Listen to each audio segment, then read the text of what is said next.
मुख्यमंत्री डॉक्टर मोहन यादव ने रविंद्र भवन भोपाल में पंडित दीनदयाल उपाध्याय प्रशिक्षण महाअभियान 2026 में शिरकत की, जिसमें सीएम ने भाजपा परिवार के सदस्यों से विचार साझा किए। सीएम ने कहा, राष्ट्र सेवा और जन कल्याण के पथ पर चुनौतियां आती हैं, लेकिन प्रशिक्षण बेहतर हो तो फिर हर राह आसान हो जाती है। आज एकात्म मानववाद की विचारधारा से प्रेरित विश्व की सबसे बड़ी पार्टी का मूल भाव राष्ट्र की सांस्कृतिक एकता, सीमाओं की सुरक्षा और जन कल्याण है। प्रशिक्षित कार्यकर्ताओं की इसी शक्ति के बल पर देश में भाजपा का विजय रथ निरंतर आगे बढ़ रहा है। मुख्यमंत्री डॉक्टर मोहन यादव ने समत्व भवन में किसान मंच के प्रतिनिधियों के साथ किसान कल्याण से जुड़े विभिन्न विषयों पर विस्तृत विचार विमर्श किया। भारतीय किसान संघ के प्रतिनिधियों के साथ चर्चा में किसानों के लिए महत्वपूर्ण निर्णय लिए गए। मुख्यमंत्री ने कहा, राज्य सरकार किसान कल्याण के लिए समर्पित भाव से काम कर रही है। राज्य सरकार इस साल गेहूं खरीदी पर 40 रुपए प्रति क्विंटल बोनस प्रदान करेगी। गेहूं खरीदी के लिए पंजीयन की अंतिम तिथि 7 मार्च से बढ़ाकर 10 मार्च की जा रही है। हम अपने किसानों के लिए जो 2550 रुपए प्रति क्विंटल सरकार ने एमएसपी डिक्लेयर किया है, इस दाम को बढ़ाते हुए एमएसपी पे 40 रुपए क्विंटल राज्य सरकार अपना बोनस डिक्लेयर करके 2625 रुपए क्विंटल खरीदेगी। मुख्यमंत्री डॉक्टर मोहन यादव ने कहा कि उड़द खरीदी पर 600 प्रति क्विंटल के बोनस की घोषणा की गई है। किसान उड़द लगाएं, जिससे ठीक से उनको इस बोनस का लाभ मिले और अगली फसल की तैयारी भी हो जाए। किसानों को सिंचाई के लिए दिन में बिजली प्रदान करेंगे, जिससे रात के समय बिजली से सिंचाई के कारण होने वाले संकटों से बचा सके। उड़द का प्रोत्साहन देकर जो 600 रुपए क्विंटल का बोनस हमने अनाउंस किया है, हम चाहेंगे कि शीघ्र अतिशीघ्र जहाँ तुरंत बुआई का समय आ गया, वो सब भाई बहनों से निवेदन करते हैं कि वो उड़द लगाए ताकि ठीक से उनको इस बोनस का लाभ मिले। मुख्यमंत्री डॉक्टर मोहन यादव का समत्व भवन में उज्जैन के बड़नगर विधानसभा क्षेत्र से आए निवासियों ने नाईखेड़ी नागदा रतलाम मार्ग की मंजूरी देने पर मुख्यमंत्री का आभार व्यक्त किया। मुख्यमंत्री डॉक्टर मोहन यादव ने भारतीय जनता पार्टी के राष्ट्रीय महासचिव और राज्यसभा सांसद डॉक्टर राधा मोहन दास अग्रवाल को जन्मदिन की हार्दिक बधाई दी। सीएम ने कहा, प्रभु श्री राम से प्रार्थना है कि आपको उत्तम स्वास्थ्य, दीर्घायु और राष्ट्र सेवा, संगठनात्मक दायित्वों के लिए निरंतर ऊर्जा प्रदान करें।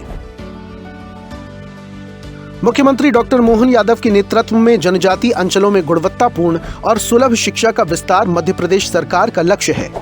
इसके लिए बजट 2026-27 में जनजातीय शिक्षा क्षेत्र के लिए विशेष प्रावधान किए गए हैं, जिनमें प्राथमिक शालाओं के संचालन के लिए 4507 करोड़, माध्यमिक शालाओं के लिए 2898 करोड़, शासकीय हाई और हायर सेकेंडरी विद्यालय 1477 करोड़ और उत्कृष्ट विद्यालयों के लिए 825 करोड़ का प्रावधान किया गया है।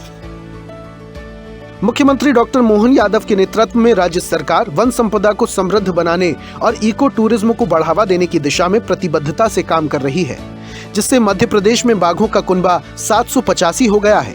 साल 2018 से 2022 के बीच प्रदेश में बाघों की संख्या में 49% की बढ़ोतरी हुई है। 5000 करोड़ की लागत से 625 किलोमीटर का टाइगर टूरिज्म कॉरिडोर बना है। साथ ही टाइगर रिजर्व आधारित पर्यटन से स्थानीय युवाओं को रोजगार मिल रहा है। मुख्यमंत्री डॉक्टर मोहन यादव की दूरदृष्टि सोच से मध्य प्रदेश में आयुष चिकित्सा का विस्तार हो रहा है। 2026-27 के बजट में आयुष अस्पताल और औषधालय के लिए 523 करोड़, आयुष महाविद्यालयों के लिए 228 करोड़, राष्ट्रीय आयुष मिशन के लिए 180 करोड़, होम्योपैथिक औषधालयों के लिए 74 करोड़ का प्रावधान किया गया है। मध्य प्रदेश के मुख्यमंत्री डॉक्टर मोहन यादव ने कहा कि इंदौर उज्जैन मेट्रोपॉलिटन क्षेत्र में शामिल बड़नगर को विकास की नई गति मिलने जा रही है। उन्होंने कहा कि पीएम मित्र पार्क और विभिन्न सड़क परियोजनाओं की सौगात से क्षेत्र में औद्योगिक, आर्थिक और आधारभूत विकास को बड़ा बल मिलेगा। विकास के इस कारवां को आगे बढ़ाते हुए राज्य सरकार समाज के हर वर्ग और प्रत्येक क्षेत्र में उल्लेखनीय काम कर रही है। उज्जैन जिले का बड़नगर भी विकास में अग्रणी रहेगा। लेकिन आज जो ये रोड बन रहा है, इसमें केवल 74 किलोमीटर की दूरी, 40 किलोमीटर रतलाम कम पड़ेगा। ये कितना बड़ा वरदान है, ये अपने आप में बड़ी बात है। यूपीएससी के नतीजों में टॉप 10 में मध्य प्रदेश के 2 होनहार युवाओं ने अपना बड़ा मुकाम हासिल किया है, जिसमें भोपाल के ईशान ने 5वीं रैंक हासिल की है और धार के पक्षल ने 8वीं रैंक हासिल की है। दोनों को टॉप 10 में स्थान बनाने पर मुख्यमंत्री डॉक्टर मोहन यादव ने शुभकामनाएं दी है। उन्होंने कहा कि देश और दुनिया में मध्य प्रदेश की साख बढ़ रही है। मैं दोनों युवाओं को बधाई देता हूं। इंदौर में होली के बाद निकलने वाली गेर को लेकर भी शुभकामनाएं दी। यूपीएससी का जो रिजल्ट आया इसमें टॉप 10 में हमारे मध्य प्रदेश के 2 होनहार युवाओं ने अपना बड़ा मुकाम हासिल किया है।